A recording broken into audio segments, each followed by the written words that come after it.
Will AI make software development obsolete? The last weeks, months, couple of years, a lot of high-profile CEOs have claimed that they will be replacing mid-level senior software developers with AI during 2025. Mark Zuckerberg from Meta and Facebook is one of them. The CEO of NVIDIA. Other CEOs have hinted towards similar changes in 2025, such as the CEO of Microsoft, Jeff Bezos, etc. It is a complex question. It's not easily answered. But in order to try to answer it, I have to show some of the stuff I am currently working on. So let's have a look at that first. Here I am inside of my magic cloudlet.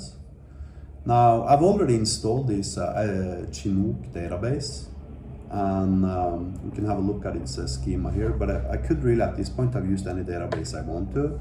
I have a Northwind database here, which is an SQLite port of Microsoft's Northwind database. However, what I want to illustrate is how easy it is to generate AI agents using my platform. So now if I choose create an endpoint generator here, and I choose this Chinook guy, I need to overwrite, I think. And then I change its authorization requirement to the guest role, which implies only guest users can actually invoke these HTTP Web API endpoints. And I just click generate here. Then within a couple of minutes, the system is going to produce almost like 10,000 lines of code. I need to emphasize, according to official research into the subject, the average software developer, human software developer, can produce between 325 and 750 lines of code. That basically means that within a couple of seconds worth of clicking that button, this thing basically produced code, which is the equivalent of having a software developer working for more than 1 year for you, manually coding this. Right, and everything was 100% automatically created by simply clicking a button based upon meta programming. Now I can go to manage, I can go to machine learning, and let me delete this test guy, which is from another test run of this video. Delete, test, and let me create it again, test. Now I want to turn this into an AI agent. I want to click save, and then I want to go back to create and hyper ID, choose modules, choose my Chinook guy here, and generate AI functions and wrap them inside of my test machine learning type. This process takes a couple of seconds, but once it's done, it's basically created AI functions for every single CRUD operation that exists upon every single table within my SQLite database. I could have connected to any database, including MySQL, PostgreSQL, and SQL Server, and use that database instead. However, I don't have access to any other databases from this particular cloudlet, so I'm just going to have to play around with this SQLite database. Now, when this process is done, what's actually happening is that I already at that point have an AI agent. As you can see, it produced 99 AI functions. If I now go to training data, you will actually see my AI function declarations here. And as you can see, these are just instructions to the LLM, allowing the LLM to understand how to execute functions. If I now vectorize this guy, it's going to take some 30 seconds or something, which basically results in creating embeddings, allowing me to use natural language to instruct the LLM to execute functions according to my instructions. Then basically what's happening now is that I now, after this process is done, I have every single CRUD operations towards every single table in the system, in addition to aggregate and distincts and, group by constructs, etc., etc., etc. Now, all in all, if I was to manually create this code as a software developer, we're looking at somewhere around 1 to 2 years worth of manual software development by a human being. And of course, I created everything in a couple of minutes in this video. So let's test it, play with it. Logging in with SSO, choosing my test guy here, and now I can do list top 5 albums sorted by name.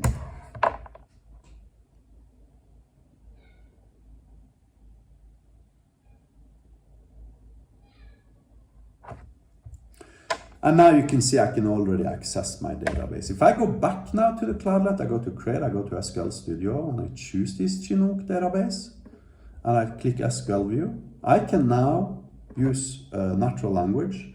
I want to know our best paying customers from all countries.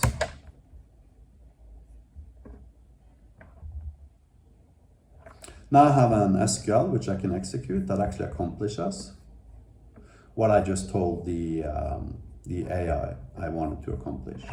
I can do, for instance, round to 2 digits. See here the price is too many digits. If I now tell it to round it to 2 digits and I execute it instead, you will now see we only have 2 digits. Right. Now I can save this guy. Click save. Test Thomas. Can go to create. I can go to endpoint generator. SQL endpoint generator. Test Thomas. Can load up this guy and generate the endpoint. Let me choose something else. Test paying. Make sure it can be invoked by guest roles. Generate endpoint.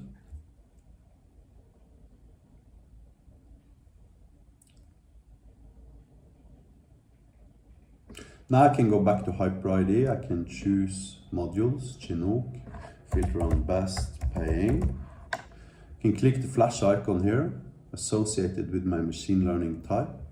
Go to manage machine learning.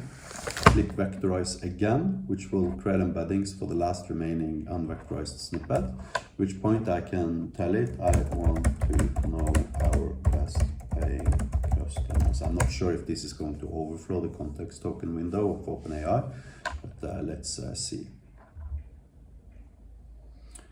Well, it had a little bit of a bug, but still, it was able to actually list the top paying customers. So in 4 minutes, I accomplished work that was the equivalent of having a human software developer working non-stop for a couple of years worth of coding, producing some 10,000 lines of code and, you know, megabytes of prompt engineering data based upon meta prompt engineering, etc., etc.